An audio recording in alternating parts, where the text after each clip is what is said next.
मालदार रहता है, हुजूर की पनाह में नहीं आता, वो बेसुकून रहता है। फरमाते यहाँ दुनिया में भी हुजूर की पनाह में आ जाओ, आज ले उनकी पनाह। और आज दलील आपने इब्न माजा की हदीस लिखी है, हज़रत तमीम दारी हदीस के रावी हैं, आला हज़रत ने लिखी है। फरमाते हैं जो हुजूर की पनाह में आया बच गया। दलील देते हैं, फरमाया इंसान तो इंसान, जानवर भी आते थे तो बच जाते थे। हज़रत तमीम दारी रज़ी अल्लाह तआला अन्हु फरमाते हैं कि हम खड़े थे, एक ऊँट दौड़ता हुआ आया, नबी करीम सल्लल्लाहु अलैहि वसल्लम के पहले उसने कदमों पे सजदे किए। सहाबा कहने लगे हुजूर हमें भी इजाज़त दें। फरमाया वो तो बेज़ुबान है, उसे तो पता कोई नहीं, पेशे नज़र है वो नौबहार, सजदे को दिल है बेकरार, रोकिए सर को रोकिए यही तो इम्तिहान है। फरमाया उसे क्या पता, तुम तो मुकल्लफ हो शरीयत के, तुम्हें इजाज़त नहीं है। और आला हज़रत ने दो टोक लिखा है, फरमाया सिवाय खुदा के किसी को ताज़ीमी सजदा भी हराम है। ये नोट कर ले मेरी बात। और आला हज़रत ने फतावा रज़विया में लिखा है किसी कब्र पे जाओ तो 4 हाथ दूर खड़े रहो। अल्लाह करे आपको समझ आए, कितने हाथ? 4 हाथ दूर खड़े रहो, सूरत फातिहा पढ़ो, दुरूद शरीफ पढ़ो, जिस कब्र पे गए हो उनकी रूह को इसाले सवाब करो, उनके वसीले से दुआ मांगो। आला हज़रत फरमाते हैं कब्र को सजदा बिल इत्तिफाक हराम है, तवाफ़ कब्र का करना बिल इत्तिफाक हराम है, बोसा लेने में इख्तलाफ है कि जायज़ है कि नाजायज़ है, लेकिन बोसे से भी चूँकि शक पड़ता है तो फरमाते हैं अहमद रज़ा की राय ये है कि बोसा लेने से भी बचा जाए। वो आ गया तो इससे अगली बातें करता है, बस खामोश रह, बाअदब रह और पीछे रह। तो हज़रत तमीम दारी कहते हैं ये हदीस आला हज़रत ने लिखी है लमन वल उला में। फरमाते हैं कि ऊँट ने पहले सजदा किया, कदम चूमे, फिर उसने हुजूर के कान में कोई बात कही। रोज़े दे दिवाले ने गुलामां दियां टोलियां, एक पिया सुनदा करोड़ां दियां बोलियां। यानी ऊँट ने बात की तो हुजूर ने वो भी सुन ली। आला हज़रत कहते हैं जो पनाह में आता है बच जाता है। कहते हैं रसूल करीम ने ना ऊँट की पुश्त पे हाथ फेरा और अल्लाह के महबूब फरमाने लगे फ़िक्र न कर, अब तू आ गया है ना तो जैसे तू कहेगा वैसे ही हो जाएगा, जैसे तू कहेगा वैसे ही। इब्न माजा में मौजूद है, पर मैं चूँकि फाज़िल बरेलवी रहमतुल्लाह अलैह की किताब से पेश कर रहा हूँ अल अम्न वल उला से, तो मैं उसी अंदाज में पेश कर रहा हूँ जिस अंदाज में वहाँ है। हज़रत तमीम दारी कहते हैं कि हमारी समझ में बात कोई ना आई, थोड़ी देर गुजरी तो कुछ लोगों ने हाथों में रस्सियाँ पकड़ी हैं, खंजर पकड़े हैं, दौड़े आए, या रसूलल्लाह ये हमारा ऊँट है। हज़रत तमीम दारी कहते हैं मैंने देखा कि जब वो आ गए ना खंजर लेके तो ऊँट हुजूर के पीछे छुप गया। आज ले उनकी पनाह, आज मदद मांग उनसे, वो हुजूर के पीछे छुप गया। तो कहते हैं कि नबी करीम सल्लल्लाहु ताला अलैहि वसल्लम ने फरमाया क्या मसला है भाई? या रसूलल्लाह हमारा ऊँट है, ज़िबा करने लगे थे दौड़ा आया है। तो हुजूर फरमाने लगे वो तो तुम्हारी शिकायत कर रहा है। वो कहता है या रसूलल्लाह मैंने बरसों इनकी नौकरी की, बरसों मैंने बड़ी नौकरी की। सही कहता है या रसूलल्लाह? ठीक कहता है। हुजूर अब बूढ़ा हो गया हूँ, थोड़ा ज़्यादा बोझ नहीं उठा सकता, तो मुझे ज़िबा करके खाना चाहते हैं, मैं मरना नहीं चाहता। नबी करीम फरमाने लगे अच्छे लोग ये सिला देते हैं। उन्होंने अर्ज़ की हुजूर आप हुक्म कर दें, हम इसको छोड़ देते हैं या रसूलल्लाह, नहीं ज़िबा करेंगे, खिदमत करेंगे। हुजूर फरमाने लगे नहीं, अब मेरे पास आया है ना, अब मैंने वापस नहीं करना, आज हो गया है, आज ले उनकी पनाह, आज मदद मांग उनसे, आज हो गया या रसूलल्लाह फिर रख लें। हुजूर ने फरमाया नहीं भाई पैसे बताओ कितने? या रसूलल्लाह नहीं नहीं कुछ नहीं। नबी करीम अलैहिस्सलाम ने फरमाया नहीं बताओ कितने, बताओ कितने? उन्होंने कहा हुजूर एक दफ़ा रेट लगाया था तो 100 दिनार लगा था। हुजूर ने फरमाया बिलाल दे दो 100 दिनार। 100 दिनार दे दिया। आला हज़रत फरमाते हैं देखो उनकी पनाह में आने की बरकतें कितनी हैं। उनसे कहा तुम जाओ, वो चले गए। हुजूर ने पुश्त पे हाथ फेरा, फरमाया जा तू आज़ाद है। हज़रत तमीम दारी कहते हैं वो पहले गया फिर पलट के आया, उसने नबी पाक के कान में को बात की, कई बातें की, पर मैं एक बात करता हूँ, कई बातें की, एक बात की तो हुजूर रो पड़े। ऊंट चला गया, हमने अर्ज़ की हुजूर ये क्या कह गया है? तो महबूब फरमाने लगे ये कह गया या रसूल अल्लाह जिस तरह आपने मुझे छुरी से बचाया है, मैं दुआ करता हूँ अल्लाह आपकी उम्मत को जहन्नुम से महफूज फरमाए, अल्लाह जहन्नुम से बचाए आपकी उम्मत को, इस तरह मुझे छुरी से आपने महफूज किया। आला हज़रत फरमाते हैं किन चक्रों में पड़े हुए हो, किन चक्रों में? पैसों की पनाह लेते हो, ओहदों के पीछे छुपते हो, दौलत के पीछे छुपते हो, ताल्लुकात के पीछे छुपते हो। फरमाया मुसीबत आएगी तो ये सारे हट जाएंगे। अगर पनाह लेनी है तो मदीने वाले महबूब की पनाह लो, दरवाज़ा रसूल पे आओ, नबी करीम की बारगाह में झुको, हुजूर से प्यार करो। आला हज़रत फरमाते हैं महबूब का अदब करो, रसूलुल्लाह की गुलामी करो।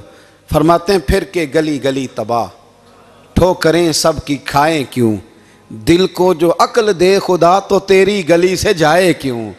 और फरमाने लगे जान है इश्क मुस्तफ़ा, रोज़ फुजूं करे खुदा, जिसको हो दर्द का मज़ा वो नाज़े दवा उठाए क्यों।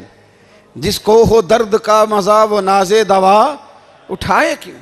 उन्होंने महबूब करीम की मोहब्बत का पैगाम दिया, सहाबा की मोहब्बत का, बोलिए, सहाबा की मोहब्बत का पूरी किताब लिखी हज़रत सिद्दीक़ अकबर जनाब उमर के फ़ज़ाइल पर।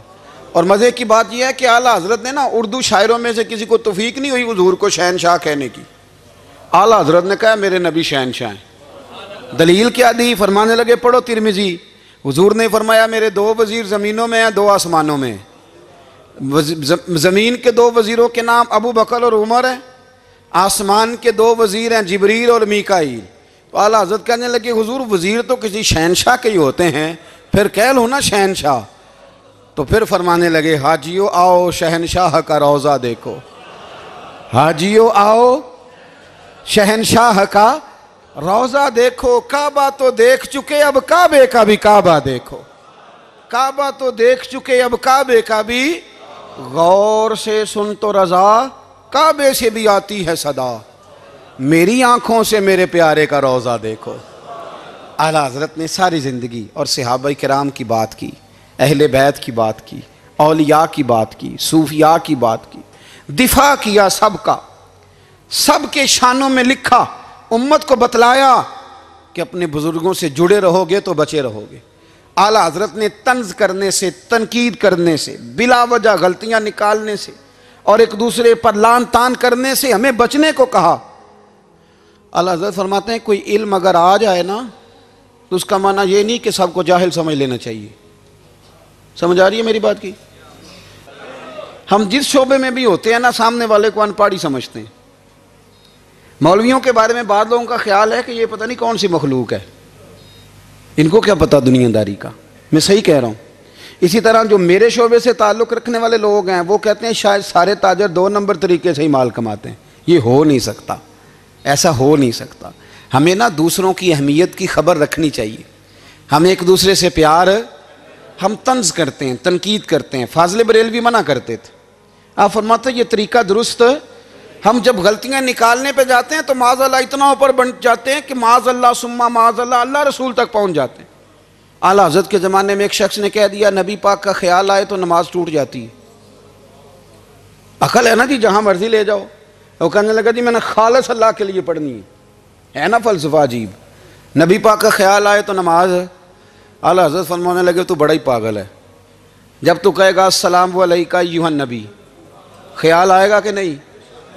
फरमाने लगे तू बड़ा ही नादान है, जब तू कहेगा अल्लाहुम्मा सल्ली अला मुहम्मदिन व अला ख्याल आया कि नहीं आया। फरमाने लगे तू नबी पाक की बात करता है, नमाज में तो अब्बा अम्मा का भी ख्याल आता है, रब्बना अग़फ़िरली वाली वालिदैया।